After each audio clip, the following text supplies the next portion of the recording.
Hello friends, నా పేరు పూజ. నేను మా ఆయన రాజు చాలా సంతోషంగా ఉండేవాళ్లం.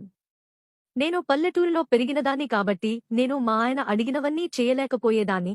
కాని మా ఆయన సిటీలో పెరిగిన వ్యక్తి కాబట్టి నాకు అన్నీ నేర్పించారు. మా ఇద్దరికీ ఒక 7 ఏళ్ల కొడుకు కూడా ఉన్నాడు.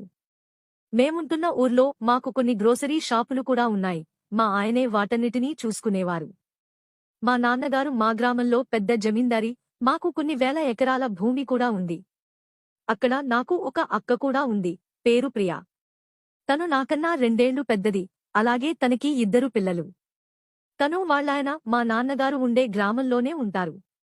మా ఊర్లో ప్రతి ఏడాది ఒక జాతర జరుగుతుంది. మా ఫ్యామిలీ అంతా ఆ జాతరకు వెళ్తాం. ఈ ఏడాది కూడా వెళ్దామని మా ఆయన్ని అడిగా. ఆయన కూడా సరే అన్నారు. బస్ టికెట్స్ కూడా బుక్ చేసి తరువాతి రోజే బయలుదేరాం. బస్ దిగగానే మా అక్కవాళ్లాయన మమ్మల్ని రిసీవ్ చేసుకోవడానికి వచ్చారు. మేమంతా కలిసి మా నాన్నగారి ఇంటికి వెళ్ళాం. అక్కడ అందరికీ సరిపోయే గదులున్నాయి. నేను అక్క కిచెన్లోకి వెళ్లి ముచ్చట్లు పెట్టుకుంటున్నాము. మా ఆయన ఇంకా బావగారు జాతర పనులు చూస్తున్నారు. నేను మా బావగారిని గమనిస్తూనే ఉన్నా. ఎందుకో కాస్త ఇబ్బందిగా ఉన్నారు. నేను పెద్ద పట్టించుకోకుండా నా పనిలో నేను నిమగ్నమైపోయా. ఇంతలో నాకు మా ఆయన నుండి కాల్ వచ్చింది. అది బావగారు కళ్ళు తిరిగి పడిపోయారని. మేము వెళ్లేసరికే అంతా అయిపోయింది. మా అక్క ఏడుస్తూనే ఉంది. గ్రామ పెద్దలు అందరూ మా నాన్నగారిని కలవడానికి వచ్చారు. గ్రామంలో చెడు జరిగింది కాబట్టి మంచి కూడా జరగాలి అని అన్నారు. దానికి ఒకే మార్గం పెళ్లి చేయడం. అక్కని నాన్నగారు ఇంకో పెళ్లి చేసుకోమన్నారు. కాని అక్క ఒప్పుకోలేదు.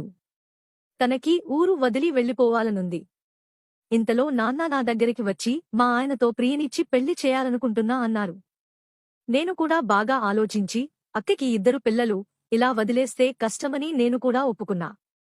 నాన్నగారు అక్కని గ్రామంలో ఎవరినన్నా పెళ్లి చేసుకోవాలి, లేదా మా ఆయన్ని పెళ్లి చేసుకోవాలి అని చెప్పారు. అక్కకి మా ఆయనే మంచి ఆప్షన్లా అనిపించి ఓకే అంది. సింపుల్గా గుడిలో ఇద్దరికీ పెళ్లి చేసేశారు.